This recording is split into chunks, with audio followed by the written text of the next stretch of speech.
আমি যখন বললাম যে হ্যাঁ আমি সিনেমাটা করতে চাই। ঢালিউডের আলোচিত চিত্রনায়িকা পরীমণি অভিনয় আর ব্যক্তিগত জীবন নিয়ে আলোচনায় থাকতে পছন্দ করেন এই চিত্রনায়িকা। প্রায়ই সামাজিক যোগাযোগ মাধ্যমে বিভিন্ন ছবি আর ভিডিও প্রকাশ করে ভক্ত অনুরাগীদের চমকে দেন তিনি।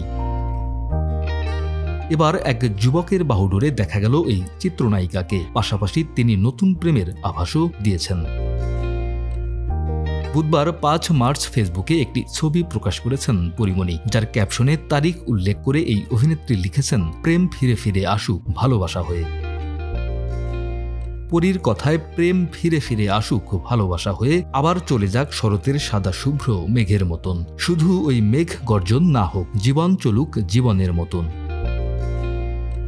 সেই যুবককে এখনো প্রকাশ্যে আনেননি অভিনেত্রী, কেবল তার হাতটাই দেখা গেছে, আর তাতেই নেটিজেনরা মিলিয়ে নিয়েছেন 2-2 4।